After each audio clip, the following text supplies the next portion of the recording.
Okay, I call to order this October 4th, 2023 council workshop meeting will begin with the Pledge of Allegiance. Please rise.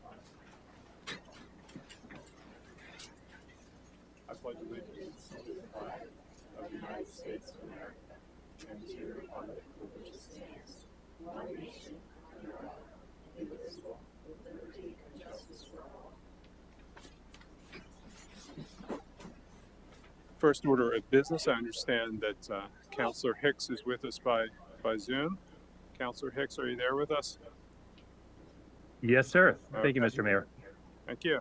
So we'll need a motion to approve Councilor Hicks attending by video conference. Is there such a motion? So moved. Motion by Councilor Mellon. Is there a second? Second.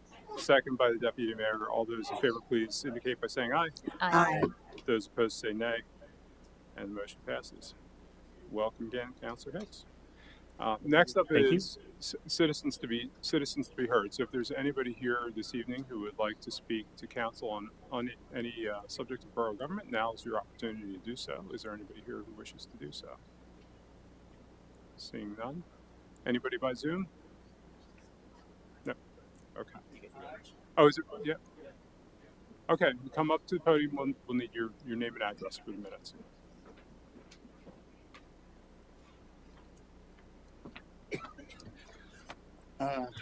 Hi, Owen Parker, 613 North Hanover Street, Carlisle, PA. So later on, I believe we're going to be discussing the subject of improvements to be made along North Hanover Street. Is that correct? In that case, I wanted to just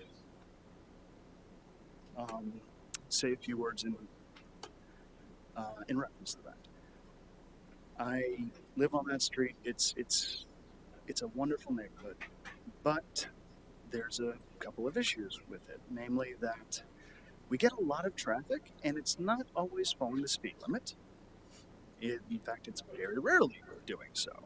It's more of a suggestion, really. If there was some way of slowing down that a bit more, it would be safer, rather more pleasant, and considering you guys are adding on another extension to the town, make it more of a walkable corridor. There's also the issue of crossing. We have a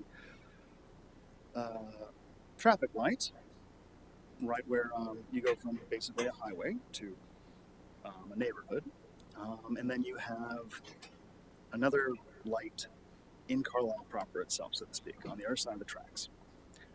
In between, you really don't have anything that functions as a crossway. I have seen there are signs indicating as such. I'm not sure the drivers have, to be frank. If we had something that would allow us to cross safely, for kids to, not just run out of the street and dodge, that would be very pleasant and probably a lot less likely to get someone hurt or, God forbid, something else. I believe that's all I wanted to say about that subject. Thank you for letting me speak. Okay. Thank you for your comments, and I'll just note too that we just a couple months ago passed a Vision Zero resolution calling for us to really start viewing traffic improvements from the viewpoint of the pedestrians and cyclists, and so going forward as that plan gets mapped out over the coming years and we apply those goals, we'll see different decisions being made down the line. I heard the years part. If we could speed that up a wee bit, that'd be appreciated. But it's great to hear anyway. Thank you. I'll say one more thing in that we do have plans for the 5-point intersection and Spring Road. So, thank Christ. So but that will be happening soon-ish. Bid opening is at the end of this month. So it will be a 2-year process to put those two elements in, and so please bear with the traffic on North Hanover Street and the lane closures and things, but it is for the greater good of safety and traffic flow. Frankly, if it slows down traffic due to delays, that's not unwelcome. Any other, anyone else who'd like to speak? Yep, come on up.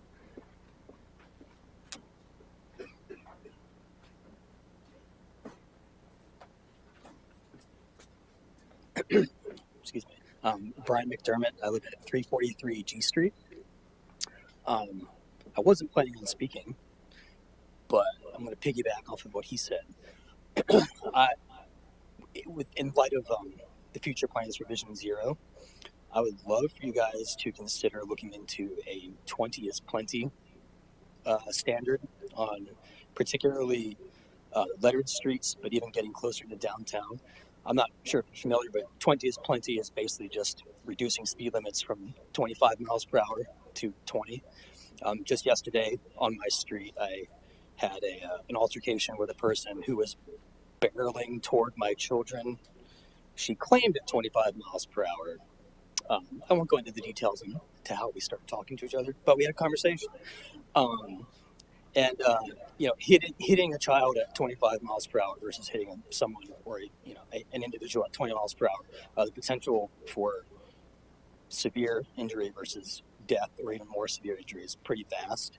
And I think reducing speed limits on streets like the lettered streets to 20 would probably effectively encourage people to actually maybe drive at 25, since generally when people see a speed limit, that tends to be fungible in their minds, which, as you guys know, shouldn't be.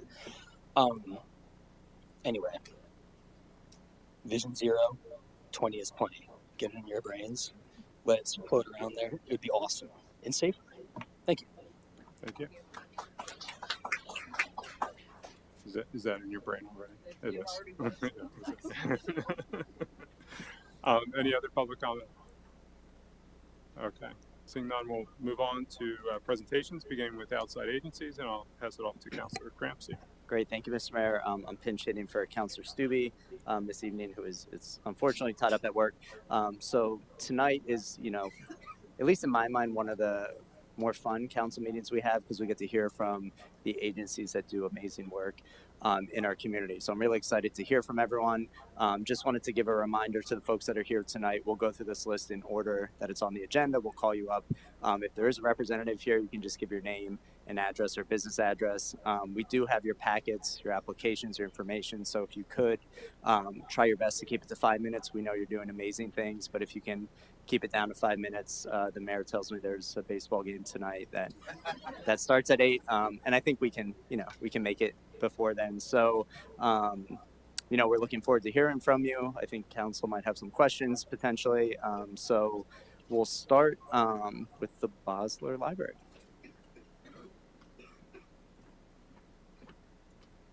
And I guess while you're walking up, just for everyone's information, the process, tonight is just the informational process. Again, we have your application, we'll hear from you, but we won't take action on the recommendations tonight. That will be next week.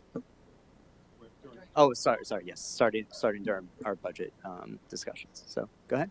Very good. Well, thank you. Jeffrey Swope, Executive Director of Boston Memorial Library, 158 West High Street, Carlisle. And I'm going to do my best to take 5 minutes. Last year I had no voice. You may remember that. So if I take 5 minutes and 5 seconds, bear with me. So I thought this year what I might do is share some stories beyond what I put in the application. Bear with me. There are no words to describe what Mr. Jeff means to our school. The genuine excitement and pure joy on each child's face says it all. His enthusiasm for books and reading captivated even the youngest of audiences and always left them counting down the days until his next visit. He has instilled in them a love for books, and it shows when they pick the books up and read like Mr. Jeff. Ms. Lauren from Carlisle Kinder Cares. We greatly appreciate our visits from Mr. Jeff at the Bosler Library. He presents an age-appropriate literacy lesson to kids in fun and engaging manners. He makes personal connections to the stories that the students really enjoy and responds thoughtfully to the students' questions and comments related to the literature selections he brings. His visits create more interest in visiting the library among our students and their families, and we are grateful for the program. Miss Melinda from the YWCA Little Wonders Preschool. Bosler has partnered with the Carlisle Area School District to host kindergarten story times and to provide opportunities for families to sign up for library cards at school events. Having access to the public library connects our families in the district to free tutoring through tutor.com, as well as access to research databases when our students are studying at home in the evening. Stephanie Weimer, Head Librarian, Carlisle Area School District. The library has been a part of my life since I was a kid just starting to read. So when I needed to find a community organization to volunteer for in order to get my required 16 hours of National Honor Society and AP government, I was glad to be able to fulfill these at Bosler. Myron Reichenbach, who's now a student at Dickinson, having received the scholarship that Dickinson now awards to one Carlisle student each year. Over the last 2 years, 83 students have researched historical facts in the library's reference collection and entered them into a database, helping the library, satisfying their volunteer hour requirements for school, and giving these students hands-on research experience. My students enjoy cleaning and dusting the library shelves and keeping the books neat and organized. This allows my students to engage in and practice real life skills. The students practice teamwork while working in small groups to get the tasks completed. Social skills are improved when the students interact with the library staff and members of the community. Bob Wright, life skills and transition teacher, special education case manager, Carlisle School District High School. Bosler has been working with the Boiling Springs High School Work Experience Program for 3 years. Students gain hands-on experience outside of the classroom, and the library gets help with the upkeep of its tower gardens. Bosler has worked with Project Search since 2017. This year's students, class of 24, will be the 7th class of students to work with us. We have been told that we are consistently one of the more popular site locations. In the last 2 years, Bosler has attended the new student orientations at Dickinson and has registered 223 students for library cards. Michael, not his real name, called seeking information on Lyme disease treatments, specifically contact information for organizations that provide research and support for Lyme disease sufferers. Our staff connected him to the president of PA Lyme, who happens to be the regional leader of Harrisburg Lyme Support Group, who was able to put him in contact with 2 local leaders or physicians experienced in treating Lyme. He called and left a message thanking our staff for the information, called back the next day to thank them in person, stating, "You have literally saved my life," and called me to express his gratitude. I met Mary, not her real name, at an outreach event and learned that she was new to the area. She told me that what she needed most was a rent rebate, but couldn't get it because she was told she had to file her taxes. I told her she could get the forms for free from Bosler, but she said she needed someone to help her do them as she had had a stroke and had cognitive issues. I connected her to our staff, who within a day found and connected her to resources in the area that could assist her. Visits to the Bosler Library have always been part of the SPY program, but it is only in recent years that we began bringing the SPY campers to Bosler to sign up for summer reading and attend special library programs as well. Since reading is a central focus of SPY, the access to Bosler's vast collections, engaging learning opportunities, and donated books for kids to keep have been invaluable in helping build their reading skills and confidence. Jana Som from the SPY program. Hi, Jana. Finally, the Bosler Library continues to safeguard the intellectual freedom rights and the right to read for the members of our community. In fact, I have now been part of 2 statewide panels with the Pennsylvania Library Association and the American Library Association as a model for our efforts to protect these rights. 8 seconds left. Anybody have any questions? All right, any questions for Mr. Jeff? I had a voice this year. Thank you. Thank you. All right, next up we have our friends from the Carlisle Area Pickleball Association. Good evening, Jackie Powell, 268 West South Street. Does anybody not know what pickleball is? Okay, that's a good start. Anyways, council's aware the organization became a 501c3 and a corporation in March of this year. And very happily, we are reporting that we completed the refurbishment of the Latort courts in August. The original plan was to only convert the tennis court on the east side into 4 dedicated courts. But through a lot of fundraising and hard work, we were able to raise the funds to refurbish, well, actually repaint, reline the existing 2 courts. So if anybody's driving down Pomfret Street, pretty much any time of the day or evening, you'll probably see a lot of activity there. I think the most important thing that I'd like to add is that that was really just phase one of what we would like to do at Letort Park. We're really proud that we've been able to elevate the look of that area and have the traffic coming in there that's really enjoying the recreation in that park. So phase two is the plan is to beautify the west side of outside the gates.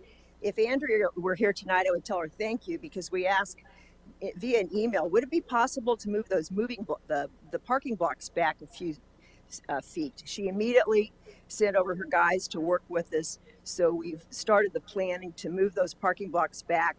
And the plan is then to, at some point, hopefully in this next season, put in some type of concrete pad, do some landscaping, continue soliciting funds from sponsors to have benches and other things that will make the park nice. I thought it might be helpful for your information. To date, the club has contributed $10,000 in materials and more than 600 man hours in volunteer labor to organize the project, refurbish the courts, and clean and repaved. We estimated, just based on normal wages, that we probably our gift to the borough was in the neighborhood of $35,000 to $50,000. We hope that we can do phase two and have a similar sort of gift. And thank you for your consideration. Great, thank you. Any questions from council? All right, seeing none, we'll go to Carlisle Healthcare Auxiliary.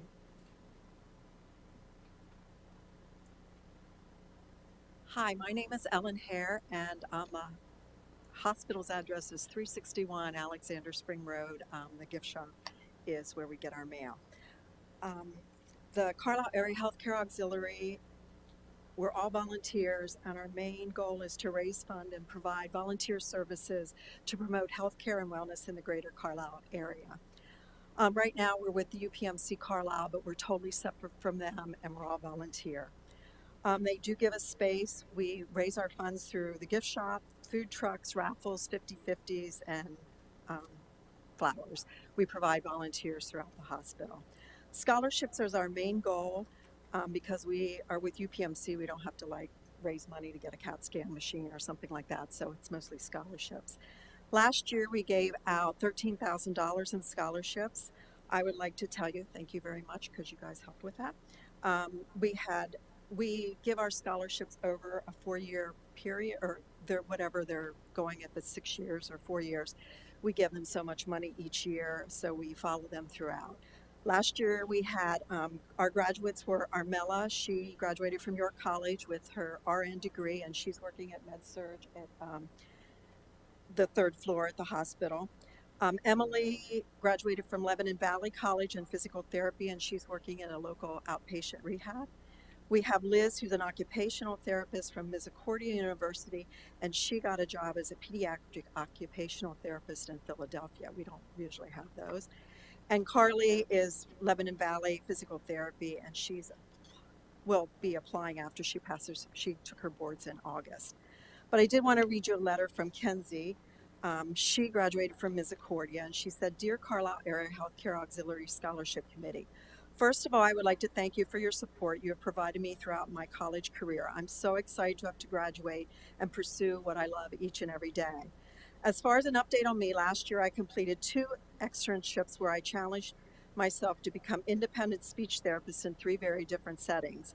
In the fall, I was at a hospital in Wilkes-Barre, and I was supervised treating clients in the acute care, inpatient, and outpatient setting. Coming from only treating children in my university clinic, this was a huge change. I then continued working with adult clients at Penn State Hershey Medical Center and split my time between the ENT outpatient unit and neurological unit. Although my time was challenging, it was heartwarming and rewarding as I worked in unique populations and learned in and out of various disorders and treatment.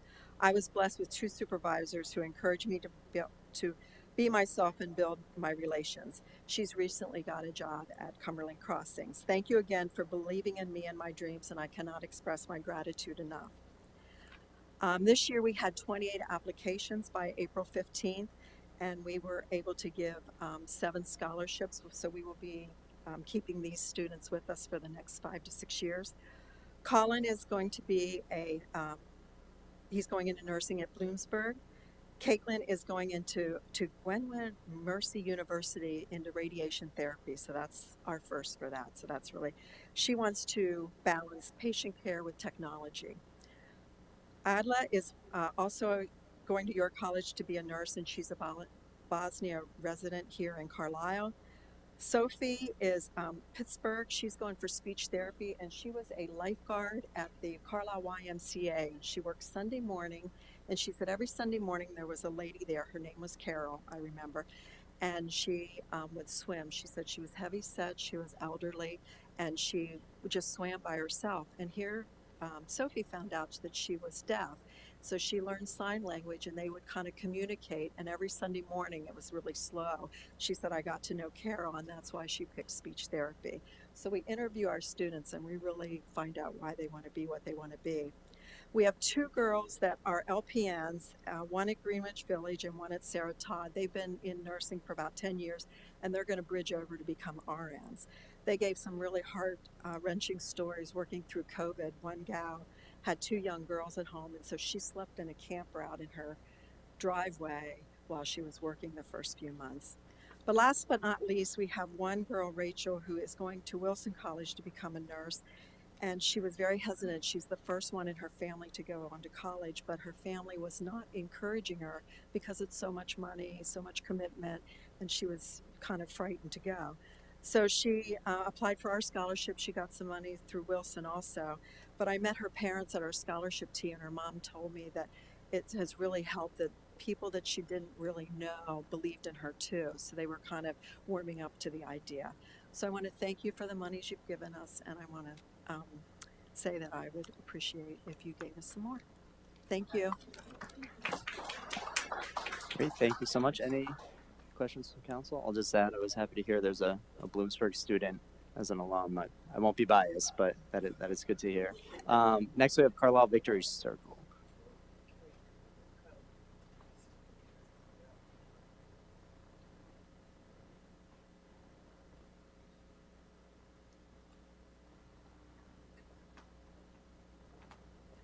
Good evening. My name is Linda Manning, and our clubhouse is located at 368 West North Street in Carlisle.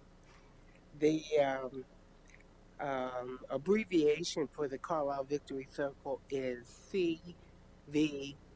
So if I switch off and on and go CVC, then you know I'm talking about the Carlisle Victory Circle. Anyhow, the mission of the Carlisle Victory Circle is to challenge young people to prepare for their future through education and character development. It was developed I'm the president and co-founder. My partner in crime is our former mayor, Tim Scott. And it got started because I got tired of looking in the newspaper back in the 90s every week and seeing the posters of the young people that would graduate from high school, and here they are going to jail because of drug addiction or drug selling or whatever. So I was saying, what can I do? What can we do to get people that graduate from high school and get them started? So something nudged me. So I just called the superintendent. At the time, it was Dr. Gerald Fowler, and I called him and just met with him. He sat there and his mouth dropped wide open. He said, I don't believe this. He said, I don't believe this. It was like a God sent to him. And he said, I don't believe this. From that point on, he helped me put together all of the paperwork that I needed to do. 501c3, the clearances that we needed to do. And we came together, and today the Victory Circle is a product of my vision. My concern for students to know the importance of having a high school diploma and a plan for what to do with their lives after high school. These kids had no idea what to do. And they had ideas in their head, dreams, but they never saw them through. They never even contemplated even doing it. And so in 1995, the Carlisle Victory Circle was established, and we have been endorsed by the Carlisle Area School District, and annually we have between 25 and 30 Carlisle area students in grades 6 through 12 in our program, along with their families benefiting from our program. Um, the dedicated CVC Board of Directors, parents, teachers, and counselors of the Carlisle Area School District enable the CVC to impact Carlisle student lives by building a better appreciation for academic achievement and community involvement. This program was designed initially for African American students, and then all of a sudden other students of other cultures, of other races, wanted to be involved in our program. Today, as long as you are enrolled in the Carlisle Area School District, you are able to participate in and be a member of the Carlisle Victory Circle. CVC partners over the years with include the Carlisle Area School District, Dickinson College, Shippensburg University, the Carlisle YWCA, the Partnership for Better Health, the West Side Neighbors, and other community groups to provide student programs and activities. Our funding areas include community beautification, social programs and services, support of community activities, and education. The Victory Circle encourages students to dream and dream big, to achieve success and to see themselves as part of their community and to give back. We are seeking a grant of $2,000 for funding. Cooking classes. Why? We bring students together in our clubhouse for a variety of activities, including cooking classes, to help them learn meal planning, food safety, and how to prepare healthy, affordable meals. And the other thing is how eating etiquette. How do you eat? You don't just grab the food and just, what do you do? Who eats first? How do you do? And these young people needed to know those etiquettes, proper etiquette when you sit down. Maybe you're going to be having an interview. What do? Do you just sit down and start eating? No. So we take them and we train them. Community service celebration. Students will identify a project they contribute to for the good of their community, such as the Union Cemetery cleanup and support for Project Share food distribution. We will support an end of year celebration with a special dinner and a poster session where students will share their community service work.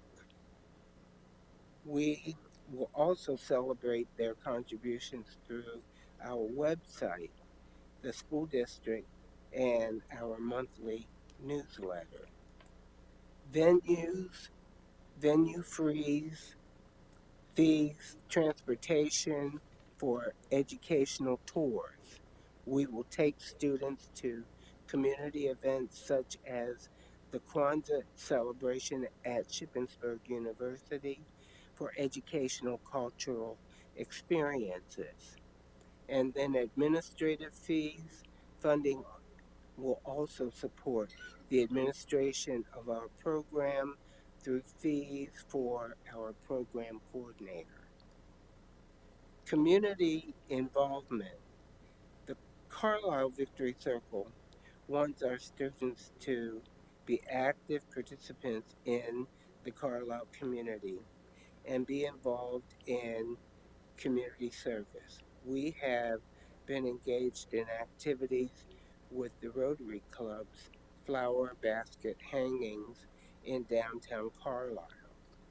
We have also participated with the Martin Luther King Community Commemoration Committee.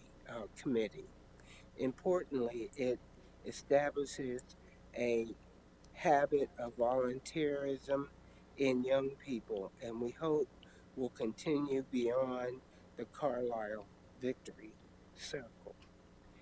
The CVC program provides additional experiences by visiting local cultural and recreational resources. Although every CVC sponsored trip or event must support the Carlisle Victory Circle's emphasis on education, they're also fun. The Victory Circle has been a United Way agency of the Carlisle and Cumberland County since May 21, 1999. Giving back to the community. Several students who have gone through our program are now teachers within the Carlisle area school district. In recent years, 2 of our students have returned to the Carlisle Victory Circle to be members of the Victory Circle Board of Directors. Lastly, we are making a difference in the lives of our students by creating programs and experiences designed to improve student character and academic achievement. We are graduating high school students, but we're also graduating first generation college students in their families. I've had students say to me, Miss Linda, I'd like to go to college to be a nurse. Would you help me? And I said, sure. I need one thing from you. She said, what's that? I said, I asked her, no babies until after you have your degree. She said, I can do that. She promised me that. She got her degree. She got a job immediately following her graduation in nursing. And I told her to keep doing continuing education because you can continue to advance in nursing. We earnestly attempt to create a community and a culture in which our students feel a strong sense of membership and responsibility. We hold fast our mission, and that is to challenge young people to prepare for their future through education and character development. I am proud to be part of the Carlisle Victory Circle and the role it plays in the lives of our young people in this community. That's what I have to say. Thank you so much. Any questions from council? Great. Thank you. We appreciate it. All right, next up, Earth Artisan and Outfitter. Oh, great.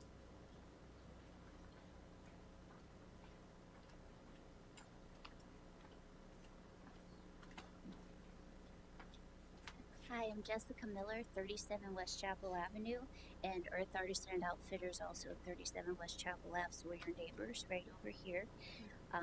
This is Annalie Jansen from Kings Gap State Park, 500 Kings Gap Road, and she's also a resident of downtown Carlisle as well. 265 Southwest Street.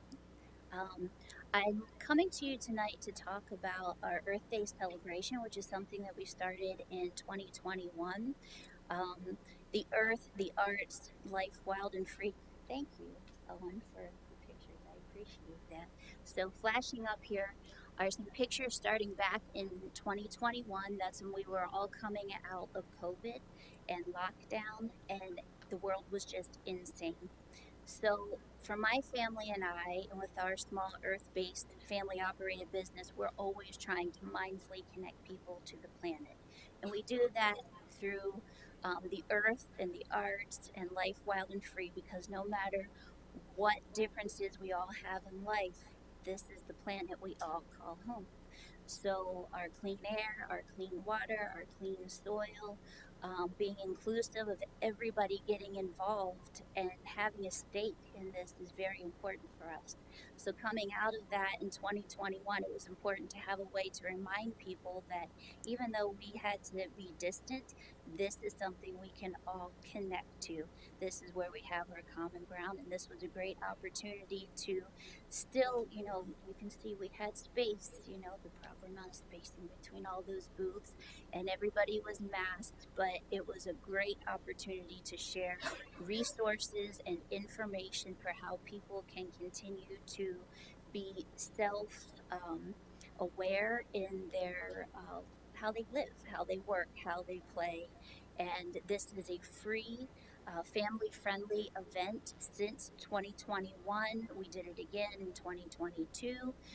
We just did it again this past year, and every single year it grows. So, this past year, with Annalie's help, we had Kings Gap State Park and the Friends of Kings Gap, the Clean Air Board of Central Pennsylvania, Cumberland Valley Rising, Smoky Bear, the Pennsylvania Bureau of Forestry, Carlisle Borough Parks and Rec, Carlisle Borough Water Resources, the International Dark Sky Association, the Chesapeake Bay Foundation, Colonel Denning State Park, Carlisle Tool Library. You guys were there.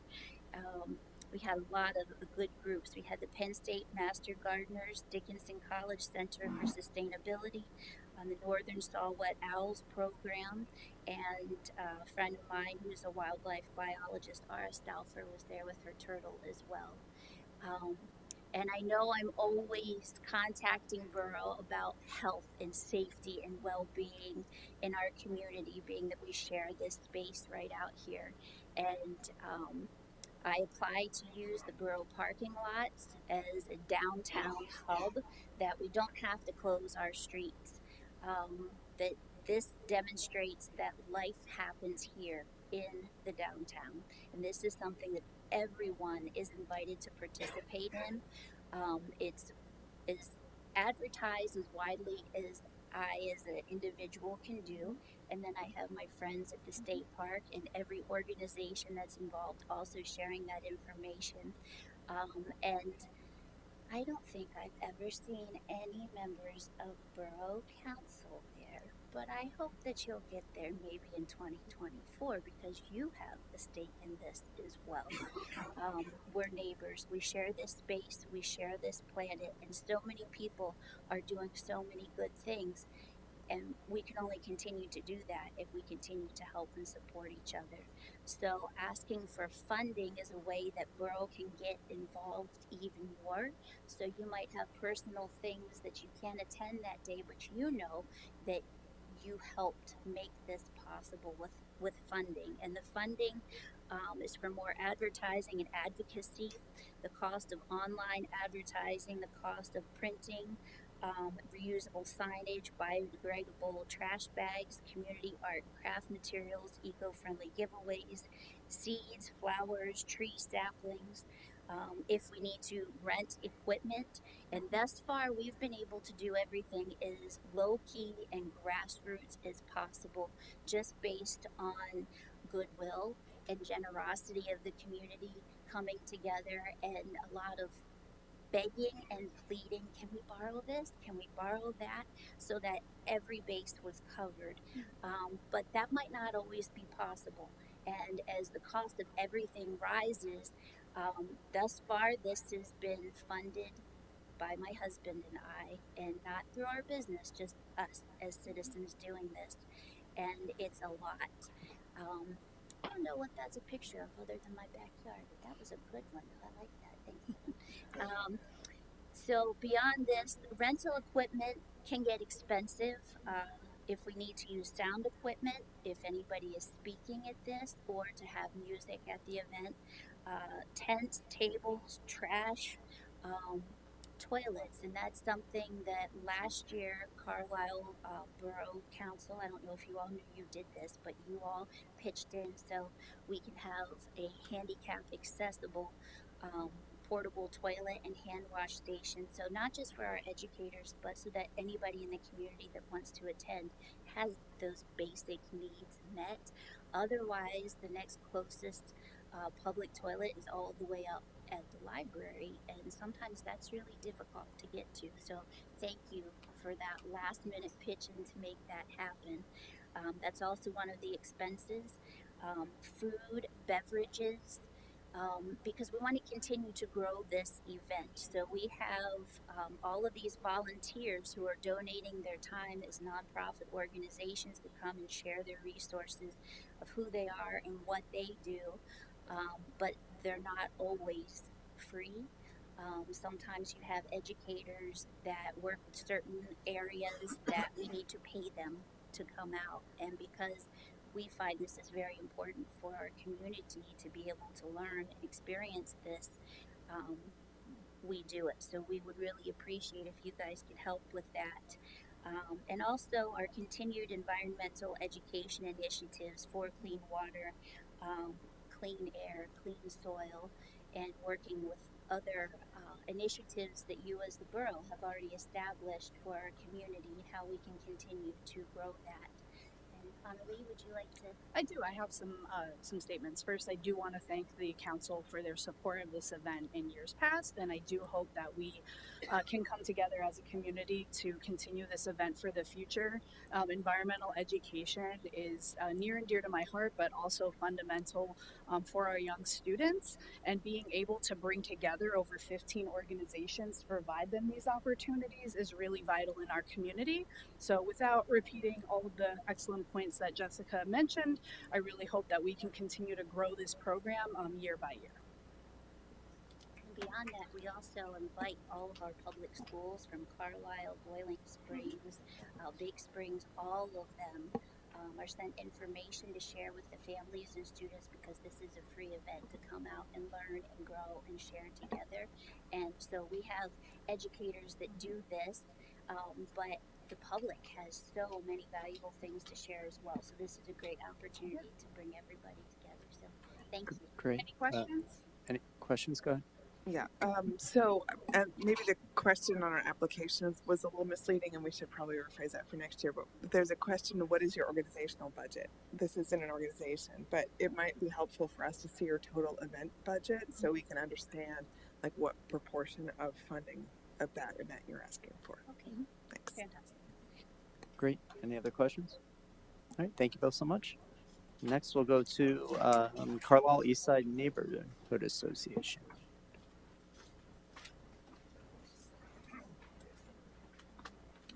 How's everybody doing? Name is Curtis Hetrick, Eastside Neighborhood Association. Hi, I'm Sherry Minnick, 220 North Bedford Street, Secretary, Carlisle Eastside Neighbors. And I jump-started on it that you got the slide presentation. I threw something together real quick. It starts with our history, our mission statement at the beginning. We've been in operation, reestablished, I should say, since 2009, which we immediately went into a bid mission focus, and we're very successful in cleaning that park up from a drug zone to a family operation type park. Susan was part of that. Thank you. Next slide, please. So here's a quick history. 2009, June was when we were reestablished. The park improvement plan I submitted in 2014, Biddle Mission Park with the in-kind contribution with the Borough Works, and everybody joined in, and we're able to put a park path in, exercise equipment around the path. Very successful, I think. It's a great park. We helped maintain the Middle Mission Park. We adopted the park, I think, in 2015. ESNA started a catnip program, which we'll speak to, and ESNA is the longest active community group in Carlisle, 2009 to today. It's the only active group and so forth. Accomplishments, I'm having a tough time reading that, but we have partnership with Sadler, I believe, and they come to our monthly meetings. We also have the Carlisle Police in our monthly meetings, codes. We talk about the current events for Carlisle, and we help disseminate that information out. We do cleanup projects too for the east side of Carlisle, usually one after the Halloween parade when all the candy wrappers are out there. And the Borough Codes Department, or Works, helps with the trash bags and collection. We have, what's that last one there? Okay. Oh, and we also assist with the Halloween parade and staging floats and stuff. The spade and neuter program, also known as the trap, neuter, return, TNR.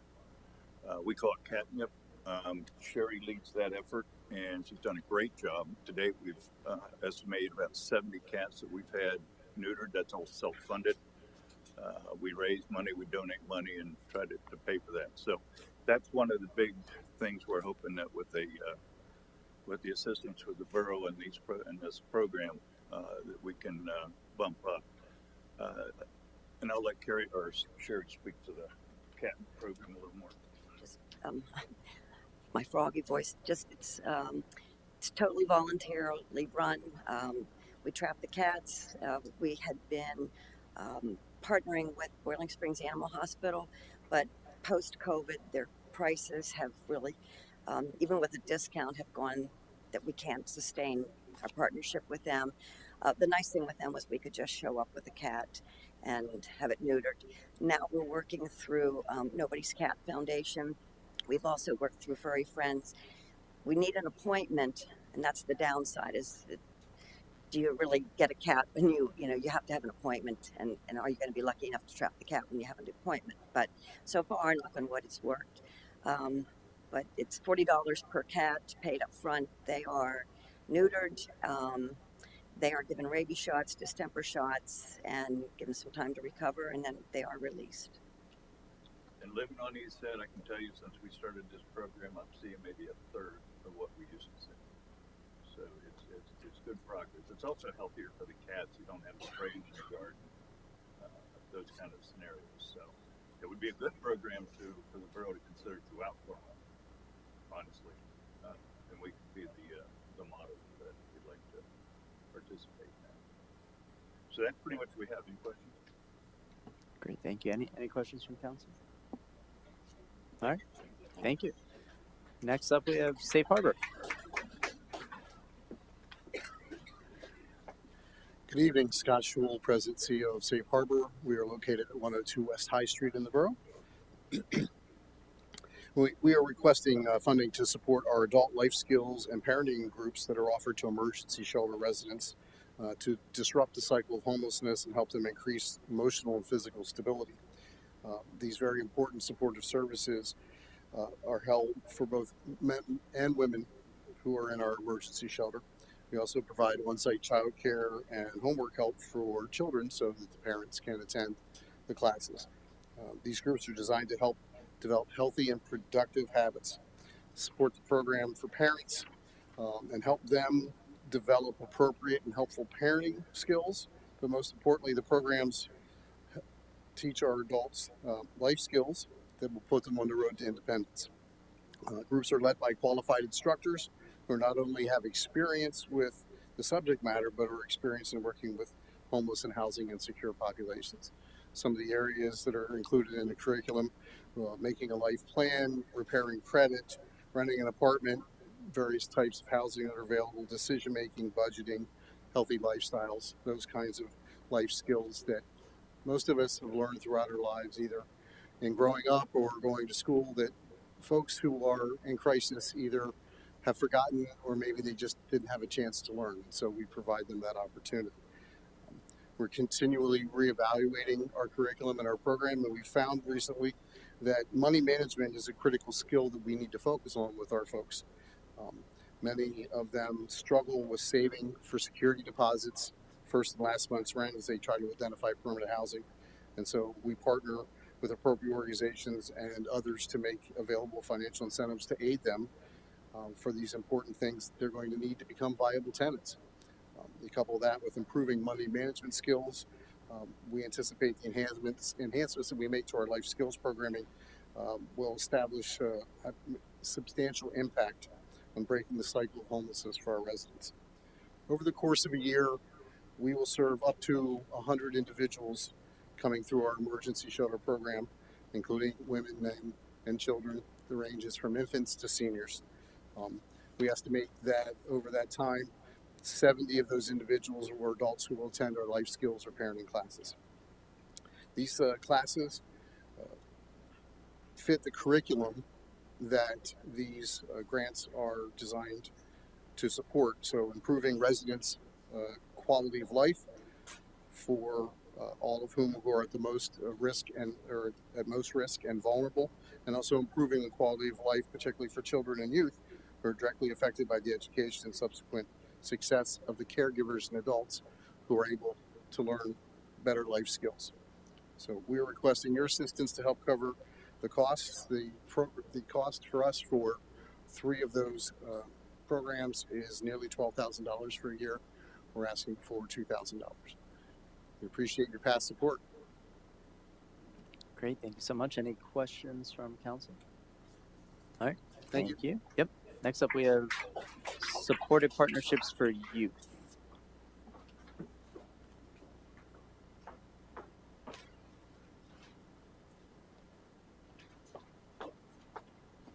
Good evening. Gina Som, the Executive Director for Supportive Partnerships for Youth, otherwise known as SPY. And so SPY, if you've ever driven down Hanover Street, you see children in the summertime playing in front of St. John's Church. That is SPY. We originated 37 years ago, and our original name was Summer Program for Youth, because up until about 3 years ago, we were only a summer program.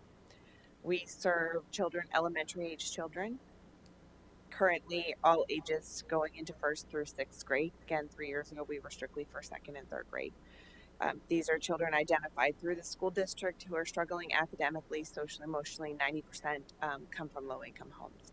Our program is completely free for children to attend, in recognition that these children most likely would not be able to afford a similar program. In our whole mission is to help children learn and grow socially, academically, socially, and emotionally. But our greatest desire is to help all children have the same access to the same opportunities so they can have a bright future when they get older. One of our other most important benefits or outcomes for our program is because we are completely free. We serve a very critical and vital service to our single mothers or dual working parents who cannot afford childcare over the summertime and would be faced with quitting their jobs to stay home and be with their children or leave their children home alone. While they're in our care, we also provide breakfast, lunch, and an afternoon snack, so we ensure children are kept fed while they're not in school receiving their free reduced lunch. I'm asking for $2,000 to support operating costs. Since prior to COVID, we were 50 children, one location. Due to the extreme learning loss in the state of our economy, counselors in the school district continually refer more and more children. So what used to be a 50-child program, last summer we had 162 children, completely free. So the only way our program is possible is through funding through our community support. So I'm grateful for the opportunity that you guys provide to outside agencies and hoping that you recognize the importance of our program. Thank you. Great. Any questions from council? Okay, thank you so much. Next we have Carlisle Area Dog Park Association. Hello, my name is Randy Billman, and I am the newly elected president of the Carlisle Area Dog Park. I went on vacation and came back as president. Uh, it's not true, but it feels that way. Anyway, we are here today asking for $2,000 for two primary functions for the park. One is security and one is shelter. We currently have 3 or 4 cameras that are not working that were hooked up to the Schaefer Park computer that is not working also. So we're going to try to get some new cloud-based cameras that will face not only the parking lot and maybe help the borough with some security issues with Schaefer cabin, but also some lighting that will help to better secure the park. We did have a break-in last year in the park, and of course none of our cameras were working, so that's probably our first concern, to get that taken care of. The second would be to have some shelter, and we've looked into the cost of putting a pavilion up, and that's going to cost us in the neighborhood of about $3,500 to put a pad down and put a pavilion up. So we may not get that done all in 1 year, but those are the 2 projects that our members had felt were the most important. So I don't have much more than that, but if anybody has any questions for me, I'd be glad to answer. Any questions from council? All right, thank you so much. Go Phillies. All right, next we have Valley Traction Performing Arts Collective.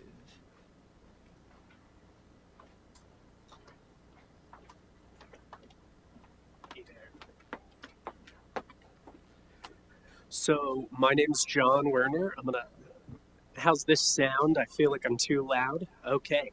So my name's John Werner. I live at 133 West High Street, and I'm one of the 3 co-artistic directors of Valley Traction. We're a small experimental performing arts group that formed in the region during COVID. One of my co-artistic directors, Mo Geiger, is in the back there. And so just to quick kind of emphasize what we're all about, we've done 2 shows that I think really establish kind of our focus. One was called Persephone on the Water. It was performed at Laurel Lake, and it was sort of about the history of Michaud Forest in the region. We've also done a show called The Ballad of John Hall, which spotlights Hall's Tower, which for those of you who don't know what that is offhand, it's the looming tower that you might see from I-81. And so the trajectory of our work has been larger shows. We're currently working on a project called Biogas the Musical in conjunction with the Dickinson College Farm. We've received some grant money for that. But that's 6-8 months out. And so we want to start being a more vital part of the area arts community, which is really how we envisioned this project that I'm asking for funding for today. And frankly, I mentioned it's in the application, the first in an ongoing series, and that is true, but we really envisioned this with the Hamilton in mind. We'd like our first piece in this series spotlighting places around Carlisle to be a live album recorded at the Hamilton. We've been talking to some people over there, and we really need to nail that down, but that's the hope. And the grant fees would go towards any kind of venue costs and paying musicians. And just to clarify a bit more the ask, we are working with local recording engineer Paul Wegman, and it's our hope to, over 1 to 3 nights, bring 8 different musical acts from the area into the Hamilton to have each record an original song about the Hamilton, about how the role it's played in their own life, or how they see it relating to the community. And we want that to result in an album that we can distribute for free with a kind of outer focus to spotlight, the Hamilton as one of the places that really gives downtown its character and has helped create a sense of borough identity. So thank you. Great. Any questions from council? Awesome. Thank you so much. All right, next up we have Carlisle Tool Library. Which is also me. Back again. So for the Tool Library, our ask is much simpler. For those who don't know, the Carlisle Tool Library is a library for tools. We have over 1,000 handguard and power tools in our inventory. We have a wood shop, and we've recently acquired a bike shop as well. So that, we're just asking for $1,400 to put towards 3 1,000 CFM, which I frankly don't understand what that unit designates, but 1,000 CFM jet air purifiers that we can essentially hang on chains from our wood shop to make it a more environmentally healthy place to be. We have some dust collection infrastructure, but it's frankly inadequate to the level of use our workshop gets, and that only gets worse in winter when we can't open the giant garage door that opens up into our workshop. We have a variety of classes come through there. We're open 2 days a week, and a variety of community members use our wood shop to saw, or, lumber they're using elsewhere, work on projects there. And these would essentially, even if you don't fund us the full amount, any volume of air purification that we can purchase would go a long way towards making it a more healthy environment. Longer term, we hope to fund a plumbed dust collection system, but for any of you who have used a wood shop, you know how costly those can be, and so this is really seen as a stopgap to make the workshop a healthy place. So thank you very much. Great. Any questions on that? All right. Thank you. Thank you. Next, we have Carlisle Cares.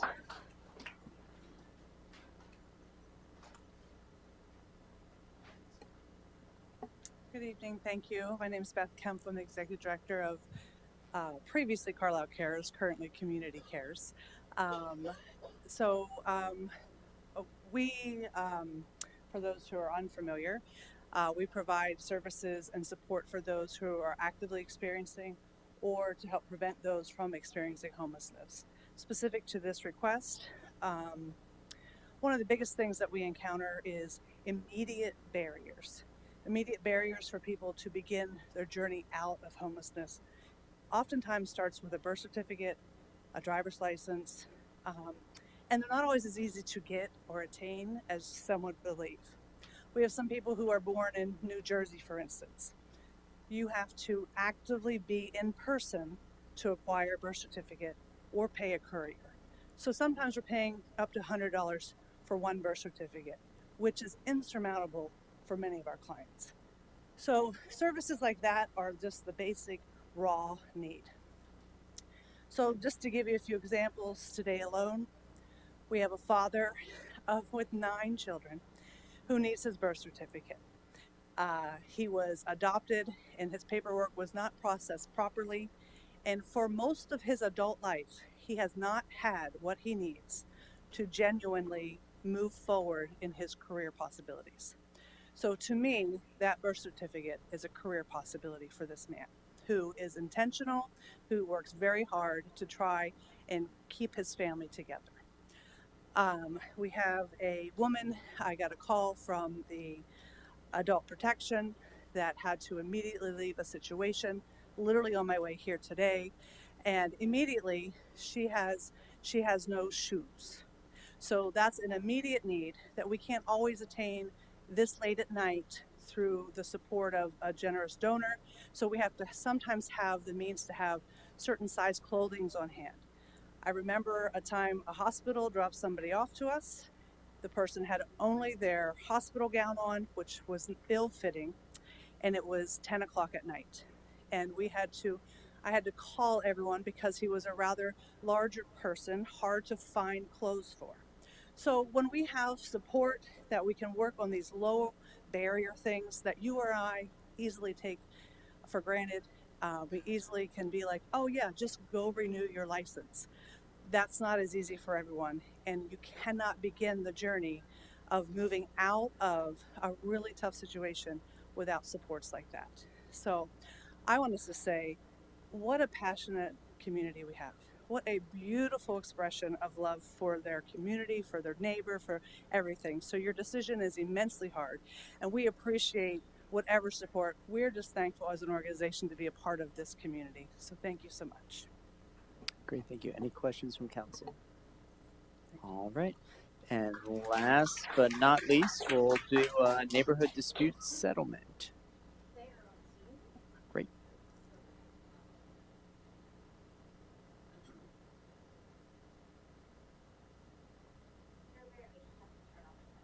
All right. Yep. If you could turn on your mic, and we'll test it out, and we'll see if we can hear you. Yes. I so my video will not be working. No worries. If you could just give us a name and address. Okay. So this is I am Key Pickering. I'm currently president of Neighborhood Dispute Settlement. I've met with you in person other years. I chose the video this year. We appreciate all your support in the past. Our staff person has submitted a letter. I'm not sure if she submitted all the application requirements that you need, but you must have her letter in front of you. And so Neighborhood Dispute Settlement does mediations here in central Pennsylvania. Some people just associate us with Dauphin County, but no, we're involved in Perry County, York County, Cumberland County, Lebanon County. Um, and since the pandemic, we went to Zoom. And so we've been Zooming around the state. We get referrals from all over. So I just wanted to mention within the last month, some of the referrals that we've gotten from the Carlisle. Um, we have been in touch with Community Partners for Change. Um, Carlisle Police make referrals to us. Um, and we, there are other organizations that we partner with in Carlisle. So oftentimes we may not actually do a mediation, but our staff person may be able to resolve tensions and conflicts that are brought to us. So we've appreciated your support in the past. Um, we did have and have started what we call a tenant landlord eviction clinic. And we had hoped to work with some staff in Cumberland County, focusing on uh, eviction issues, so that you've heard about you know about the homeless and homelessness groups that are helping people who do become homeless, and our emphasis is on preventing homelessness. So we have an eviction clinic, tenant landlord eviction clinic, which we started about a year and a half ago. So any funds that you can help us with, we've asked for $500, will help us with our tenant landlord eviction clinic and any other referrals we get from your local organizations and the police, Carlisle Police. Great. Thank you so much, Kay. Any questions from council? All right, seeing none, thank you. So that wraps up our list. Thank you, everyone. Again, this is a newer process for us. This is the first time we're doing this as council. This is split into 2 years. So there's a bucket of funding for this year, and then in the spring, council will take another run at this. So we appreciate your time. We appreciate everything you do for our community. And I think you all realize our funding is limited. There's 13 great organizations here. So I appreciate the ambitiousness of the requests. The pot is not big enough for everyone. Maybe if somebody hits the Powerball, we can, fund everybody. But, we'll do our best to make sure that we can come to a good product and have some good recommendations. So with that, I'll kick it back to the mayor. Thanks. Thank you, Council Crampsey. And of course, we should note that there a subcommittee of council made up of Council Crampsey and the deputy mayor will be reviewing all of the requests in more detail. We'll make a recommendation to council that will then be voted upon come budget time in November. Okay, thank you all. Next up, our meeting minutes. Is there a motion to review and approve the September 6, 2023 workshop meeting minutes? So moved. Motion by the deputy mayor. Is there a second? Second. Second by Councilor Cramsey. Any discussion? Hearing none, I'll call the question. All those in favor, please indicate by saying aye. Aye. Those opposed say nay. The motion passes. Next is the Employee Relations Citizen Participation Committee. Thank you. I have one item for this evening. I make the motion that Borough Council appoint Owen Snyder as the borough's interim open records officer, effective retroactively to September 1st, 2023. There's a motion to appoint Mr. Snyder as our interim open records officer. Is there a second? Second. Second by Councilor Mellon. Any discussion? This is your purgatory, Owen. I'll call the question. All those in favor, please indicate by saying aye. Aye. Aye. Those opposed say nay. Motion passes. And Owen celebrates. And that completes my report. Okay, Budget and Finance. All right, I'm going to take this one tonight, Mr. Mayor. So I have an action item on a grant application resolution. So I will make a motion that Borough Council may approve a resolution supporting the submission of an application for a grant through the Category 4 Facilities Local Share Account Grant Program for the Commonwealth Financing Authority to be used for a fire truck replacement. Councilor Cramsey makes a motion to approve a resolution supporting a grant application through the Commonwealth Financing Authority to purchase a fire truck. Is there a second? Second. Second by Councilor Mellon. Any discussion? Hearing none, I'll call the question. All those in favor, please indicate by saying aye. Aye. Those opposed say nay. The motion passes. Thank you, Mr. Mayor. My second item, I'll make a motion that Borough Council may approve a resolution supporting the submission of an application for a grant through the statewide local share account grant program for the Commonwealth Financing Authority to be used for a fire truck replacement. And I apologize. So this one's statewide. The first one was local. Right. So same effort. Councilor Cramsey makes a motion. Another funding source. Is there a second? Second. Second by Councilor Mellon. Any discussion? Hearing none, I'll call the question. All those in favor, please indicate by saying aye. Aye. Aye. Those opposed say nay. Motion passes. All right, I'll make a motion that Borough Council may authorize the Borough Manager to execute the $1,800,000 or $80,000 subgrant award notification from the Pennsylvania Commission on Crime and Delinquency that will be used for radios and record management software. Councilor Cramsey makes a motion to authorize the manager to execute the PCCD award notification for the radios and records management software. Is there a second? Second. Second by Councilor Mellon. Any discussion? Hearing none, I'll call the question. All those in favor, please indicate by saying aye. Aye. Those opposed say nay. The motion passes. Next, I'll make a motion that Borough Council may approve quotes for 6 printers in the amount of $38,300 from Docio. Motion to approve quotes for 6 printers. Is there a second? Second. Second by Councilor Mellon. Any discussion? Hearing none, I'll call the question. All those in favor, please signify by saying aye. Aye. Those opposed say nay. Motion passes. All right, and finally, I'll make a motion that Borough Council may enter into a professional services contract with Gannett Fleming Valuation Rates, Inc. to perform a water and sewer system rate study for a not-to-exceed fee of $38,000.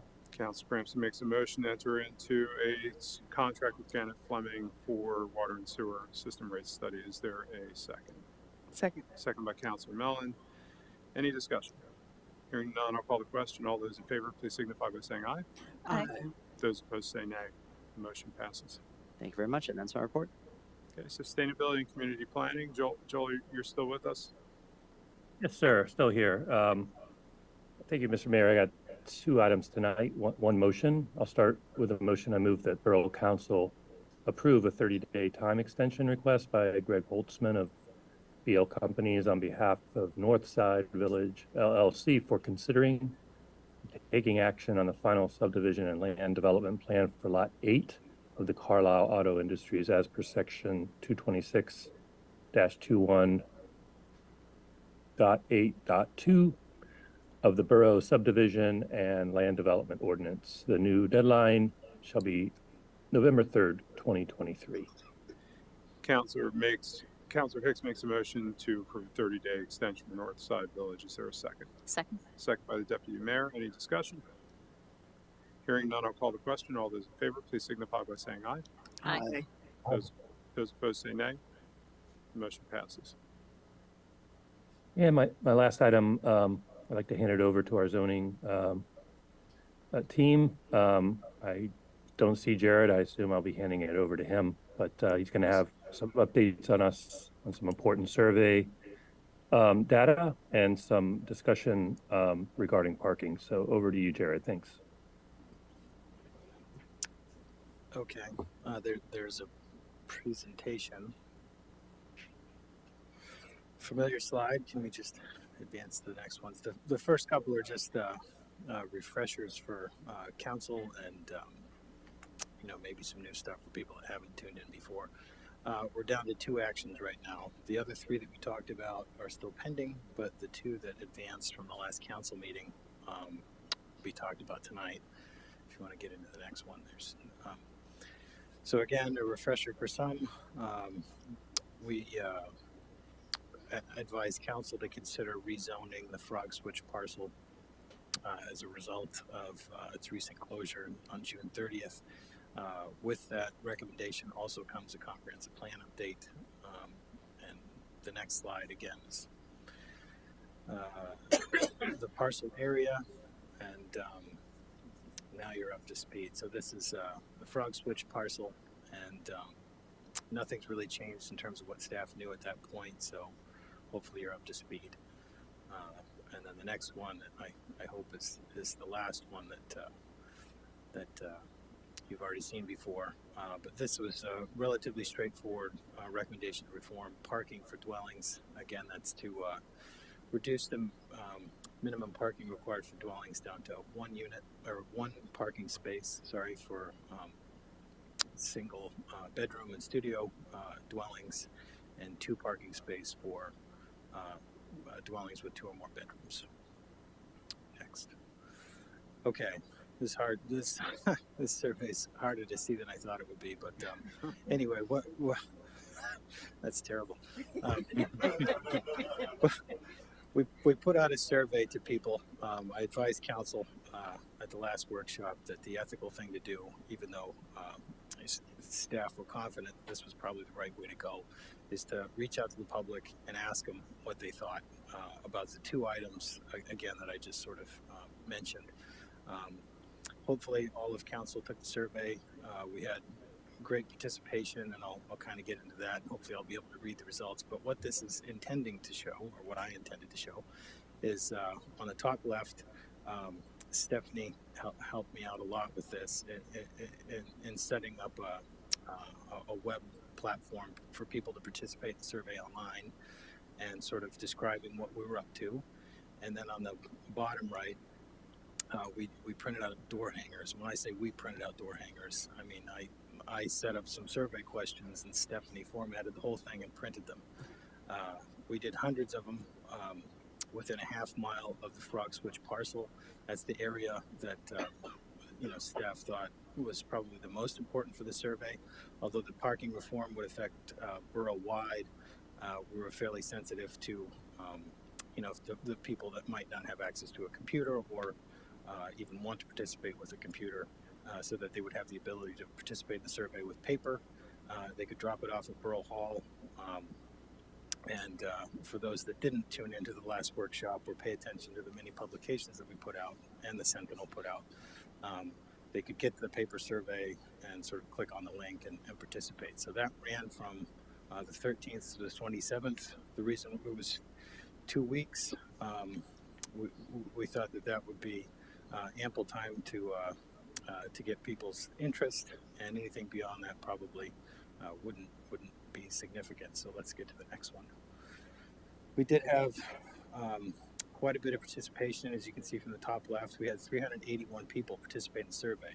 That's provided everybody registered once and told the truth, etc. and so forth. We think 381 people participated, and Stephanie tells me that that's statistically significant for a community of this size. So well done, Carlisle. The first question, we're just trying to get in tune with our audience. Do you live, work, or own a business in Carlisle? Most people that participated did, but we still had some people outside of the borough. Where Frog Switch is just on the edge of the borough, we might have had some participants just on the periphery, on the edge of those other places participating, so about 40 some people outside of the borough participated. Next. So this was like the wind out of my sail, but we had about half of the community things that thought that reducing parking minimums made sense for dwellings, and another good chunk of the community thought that it was a bad idea. But about 18% really didn't have an opinion. So, in trying to interpret this stuff, what you try to do for anybody that's put out a survey, you try not to do double barrel questions where you could get two different answers, with one question. You try to keep them really simple. And, for this one, it was like, what do you think? At the top of the survey, we said what the standard was today. So I feel like people were informed enough to know what the parking minimum was today. Hopefully they read it. But looking at this, it's like, no opinion. Well, maybe those people might have supported the borough if there was a little bit more trust, and they could fall in the yes category. I don't know. The numbers would have been better if they did. The majority of people, by a very small margin, said, yeah, it makes sense to reform it. But, 38% said no. So take that as you will. Again, staff are pretty confident this is the right way to go. But what surveys should do is give you a picture of where people are at in terms of their values, what they think. But use that as you will. Next. So the rest of the questions are really all about frog switch. The last couple of questions in the survey were only dedicated to the people that were within a half mile. So this one was, do you support urban mixed use to allow a mixture of complementary uses that support the downtown? This language shows up right in the zoning ordinance for urban mixed use. It sort of, at the beginning, declares what UM is all about. And most of the community said, yeah, mixed use makes sense for that tract. Next. We also wanted to give the opportunity for people to say the existing zoning is just fine.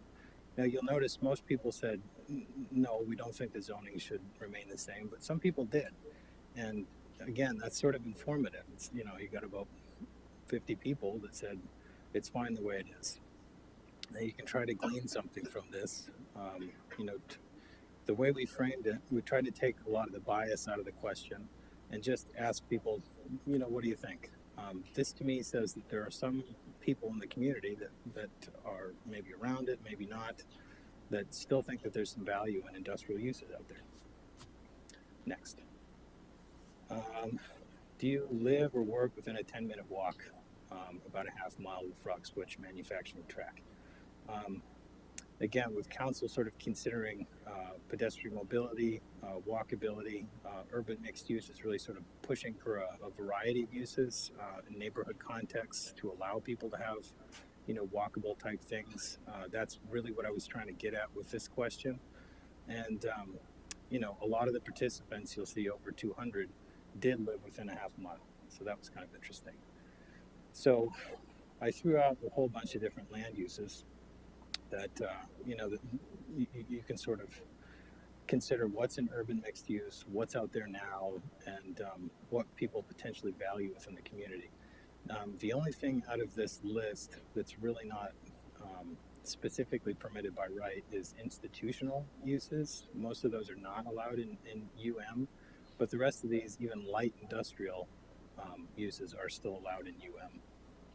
But you'll see that the top categories for land use activities are specifically allowed within UM, and those are commercial uses, open space, and residential. And again, to do a project that's over 5 acres within UM, you have to have a certain percentage of commercial, residential, and open space to have an acceptable project. 7 out of 7. Okay, this is the one where we're sort of anticipating the next owner and what they could potentially do with the general industrial I-1 zoning. And again, as I briefed council before, this is the most intense land use district. You can do manufacturing, industrial uses, truck distribution, those types of things. So, we asked the people, people within a half mile again, what do you think about those things? You'll notice about 30% were either indifferent, support it, or strongly support it, but most of the people within a half mile said they'd strongly discourage those types of activities. Again, the way that you'll see the sort of the physical character and the land use pattern around Frog Switch, you have some fairly intense uses around it to the north, some commercial stuff to the south, but you have some fairly modest workforce housing to the east, which is typical for industrial neighborhoods. So there's still people in those neighborhoods that appreciate the access to the jobs, and they don't necessarily mind those types of intense activities. So that's basically how that worked. And I wanted to sort of give council, after considering stakeholder survey results, sort of where we're at in the timeline. What staff intend to do is prepare a memo to sort of direct the solicitor to advertise the text amendment, the zoning map amendment for UM, and the comprehensive plan amendment at your October 12th council meeting. And because of the 45-day turnaround, again, I sort of played around with different timelines for this. Some were more aggressive than others, and, including workshops as opportunities for action. That just didn't seem like the proper way to go. So we're at potentially a December 14th public hearing if council acts on the 12th. And that is my presentation. Anything at all. Questions? Any questions? Okay. I have one quick question, which is the question about institutional in UM. I mean, this might not be a question for Jared. Was there a reason why institutional wasn't allowed in UM, the original UM?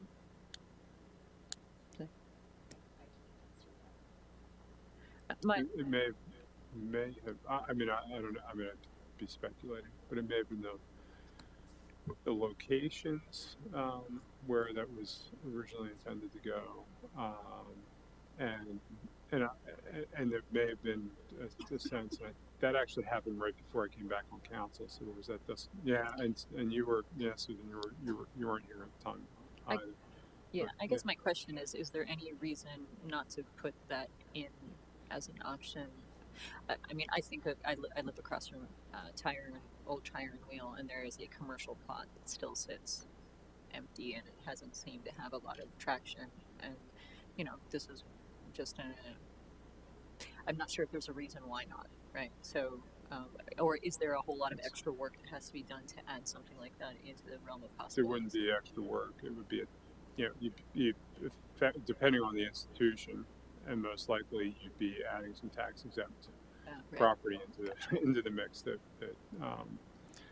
so you have to have a balance of that throughout the borough, and we have that was part of the we're top 3 tax exempt properties in the county already, so so it's challenging. So and not that I think with the you could throw that into the mix, a percentage of the overall acreage the way we do with commercial. Well, that was I wouldn't want it to. I think that was what always tried to strike a balance between all the different uses and possibilities. So, but I don't want to also slow down something that needs to be worked on swiftly. But since it was inquired about, I just thought I'd ask. Okay. I just have a follow-up question on that. So, if the change was made to UM and an institution of higher education wanted to put kind of a sub building there, would they be able to via special exception?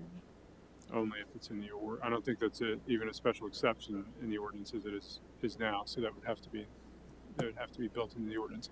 The way I see this playing out is that we're assuming this goes forward, there will eventually be someone who has interest in the property. There's already interest and speculation out there, and there may be someone the developer comes to us and says, I need something a little bit more than what's in the UM. I need something a little bit different, and we may tweak this down the line depending on what's in front of us at that point. I know we had to tweak the UM at least one major time, maybe twice, to make sure, because of the way the market was playing out, and make sure that things played out there at the old IAC Townsend site and elsewhere. So, yeah. Okay. Any other questions, comments? Okay. That's all. That concludes my report. Okay. Thank you, Councilor Hicks. Next, under the Public Safety Committee, I move that council authorize the purchase in the amount of $78,875 to replace the emergency backup generator at the police station. The work is to be performed by Winter Engine Generator Service Incorporated on the CoStars 008 EZ22963. Is there a second? Second. Second by Councilor Hicks. Any discussion? I'll call the question. All those in favor, please indicate by saying aye. Aye. Those opposed say nay. Motion passes. Next, make the motion that to have council authorize the purchase in the amount of $70,000 to be applied to year one of the Fleet 3 cameras ALPR contract with Axon. Is there a second? Second. Second by Councilor Hicks. Any discussion? I'll call the question. All those in favor, please signify by saying aye. Aye. Those opposed, sorry, John. Those opposed say nay. The motion passes. Okay, Public Works. The water storage tank sitting study, and I'm going to pass that on to staff. All right, I'll try to be quick here. End of last year, Council authorized a siting study for replacement of the Ridge Street tank. Ridge Street tank photo is shown there on the first slide. Next slide, please. So we currently have 5 storage tanks in the borough with a total capacity of 5.9 million gallons. The functions of the tanks are listed in the bullets there, main for have sufficient volume in the event of a fire, and also to have sufficient volume to meet peak demand. We also use the tanks to maintain pressure, so that's why the tanks are as high as they are, so that the water can flow by gravity to the customers. And the last is to prevent contamination, to have a secure location to store this water. Next slide. So there were several components of, before I get into that, the Ridge Street tank is our smallest size tank. It's only 250,000 gallons. It's 91 years old, and it's composed of steel plates that have been riveted together. A typical steel tank lasts between 60 to 70 years. So 91 years and counting, we certainly got all of the investment out of this tank.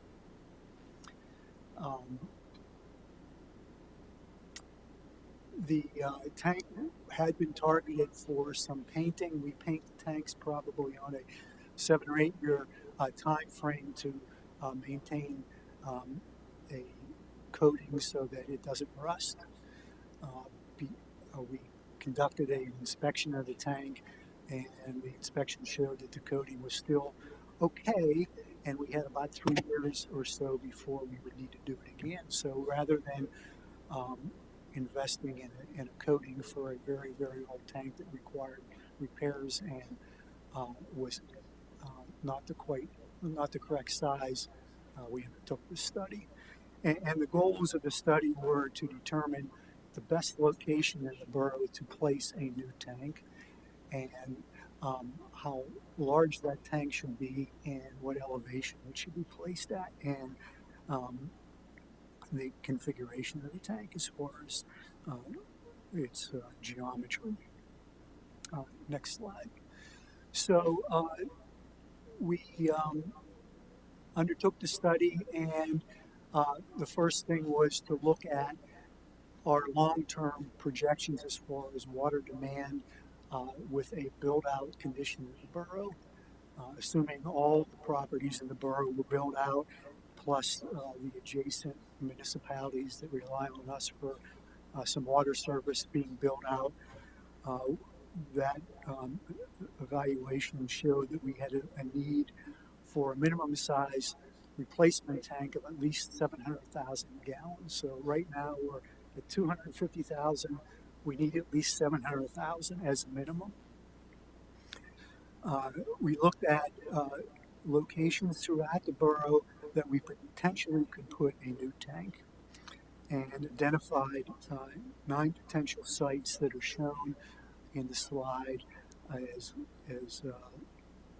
yellow rectangles. The blue lines in that slide are not roads. They're the location of where our mains are. Now, most of the mains are under roads, but those are where the mains are located. We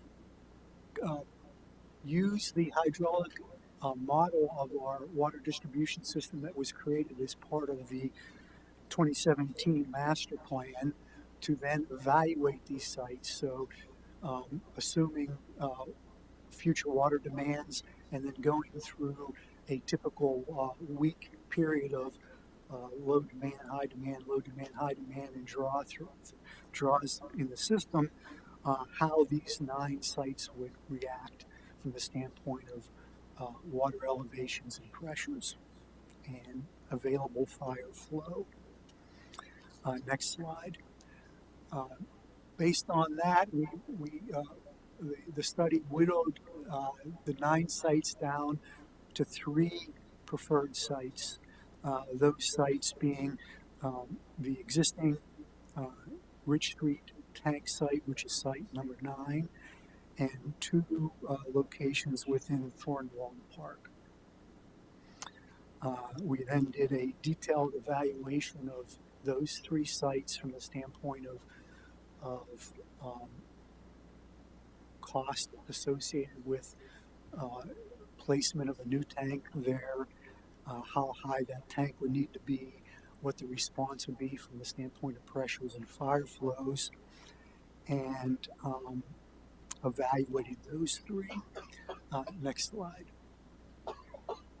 So this is a graphic showing what the response would be from the standpoint of the pressures in the system using each of those 3 sites, with the gray solid line being the existing predicted pressure with the existing tank, and the dashed colored lines, the pressures throughout over time with the proposed, with the 3 alternative sites. And just to put things in perspective, we try to maintain between 60 and 90 psi of pressure in the system, so that when someone turns on the tap, there's adequate flow that comes out from the customer's tap. A difference of 5 feet of water pressure, which is what is on the x-axis, is about 10 psi. So the existing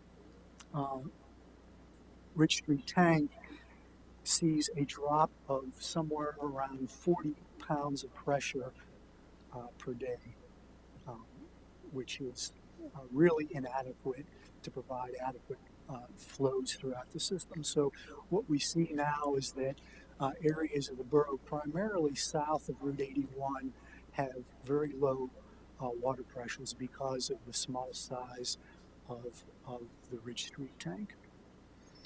Because it is so small, even a small drop in elevation causes a pretty significant drop in pressure. Okay, next slide. So the report evaluated those 3 sites, recognizing that the 2 sites in Thornwall Park have, although they had good pressures and good responses from the standpoint of fire flow and similar construction costs, we recognize that there's other uses for a park than than water storage.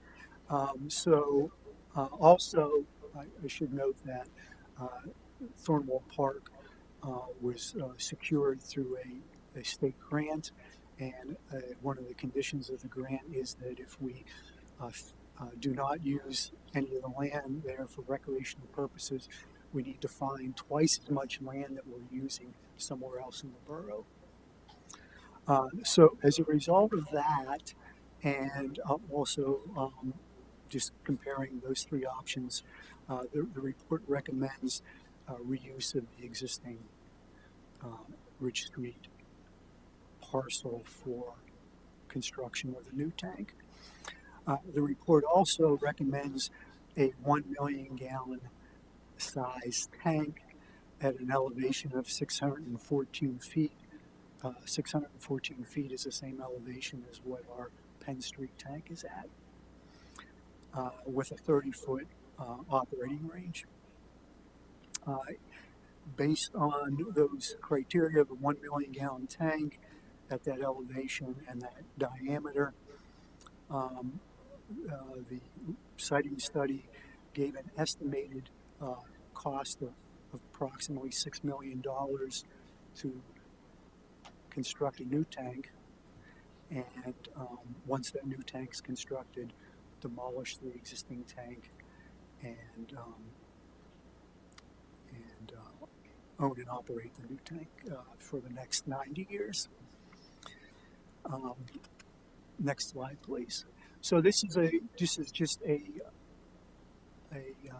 aerial photograph showing in yellow the existing Ridge Street parcel that is owned by the borough. The white circular thing there is the borough's, is the existing tank. The blue circle would be approximately where we would put the new tank. The red circle shows the area that we would need to protect and consider when we demolish the existing tank from the standpoint of sparks and other flying objects. Next slide. So the next steps. The report recommended either one of two types of tanks, a spheroid tank, which is the one picture shown on the left side, which is completely constructed of carbon steel, or a composite tank, which is an example shown on the right, which is a concrete base and then a carbon steel tank on the top of that concrete base.